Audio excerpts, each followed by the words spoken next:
Again, it's a personal thing, and what I say is not set in stone. Doesn't mean other people have got to think the same way as what I do. But the way I look at bait boats is, if you can't cast your rig there, then it's the same as somebody. It's like getting somebody else to put your rod out for you, and I wouldn't feel happy with that. I remember when I was a kid fishing a local park lake. It's only 40 yards chucked to the far bank, but you had overhanging trees, and if you could scoot it in there nice and tight, you'd catch one straight away. And I'd happily let my mate stand on the far bank and throw some bait on top of it, but I certainly wouldn't let him cast my rod out there.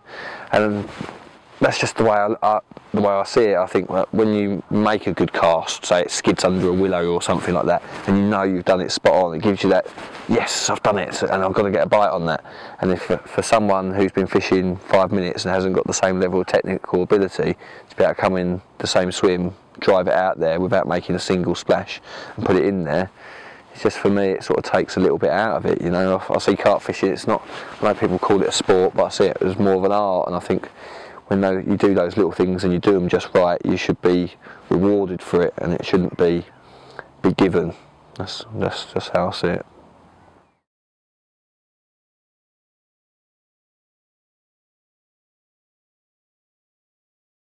It's the hunt. It's definitely all about the hunt for me.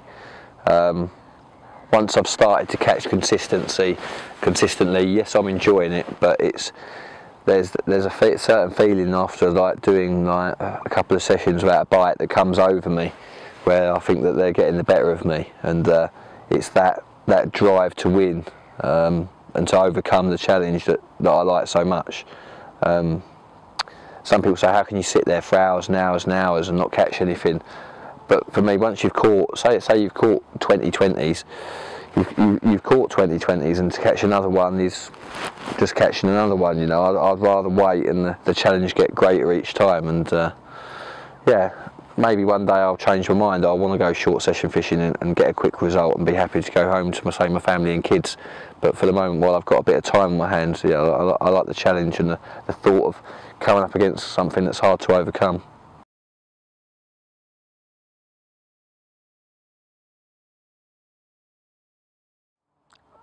Probably having kids, as in if I had kids at the moment, I wouldn't be able to do the fishing in the same way that I do, because I'd be missing out on so much of my child growing up. So yeah, if I had kids, I would be a different angler. You know, I'd be a short session angler with my goals being much reduced. Other than that, probably if I lost all my arms and legs, then yeah, I'd probably stop carp fishing. But other than that, I think it'd be pretty hard to.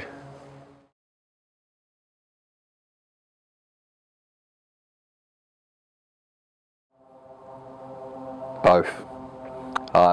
When I'm fishing, I'm completely focused on the job in hand, especially if the goals, if it's the prize is big. The bigger the prize, the more focused I am. And the selfishness at home,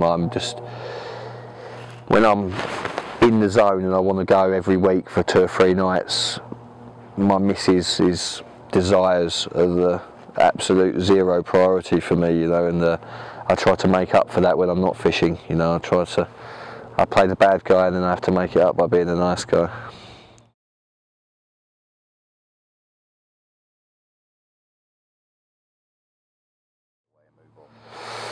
In an ideal world, you catch the big and you terry earn it, not earn it.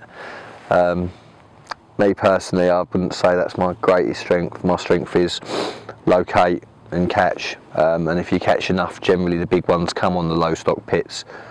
So I don't tend to do any homework. I tend to go there, suck it and see, do what I think, and if I get to the point where I think I should have caught the big one by now, then I'll start to refine my approach to try and single that one out. But generally, I just turn up at the lake and just fish to what I see.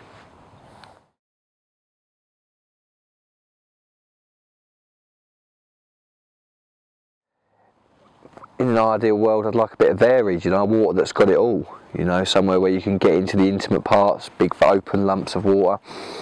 Yeah, I don't like well, not say I don't like, I prefer venues that have varied fishing. You know, if the fishing's all the same every time you go, like it's, yeah, we cast out 70 yards in this swim to this feature, and you just go through the motions and the fishing's the same all the way around the pond, then it becomes a bit boring. It's nice if you don't know what you're going to be doing when you leave home.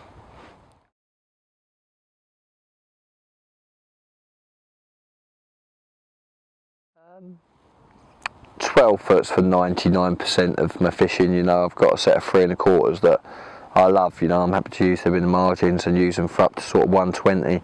But they say that people are always looking for a rod that does it all, but there's no such thing. You know, there's a rod that do 90% of it. But if you want to go to the moon or over the moon, as we're trying to here, yeah, you've got to have 13-foot war sticks, haven't you?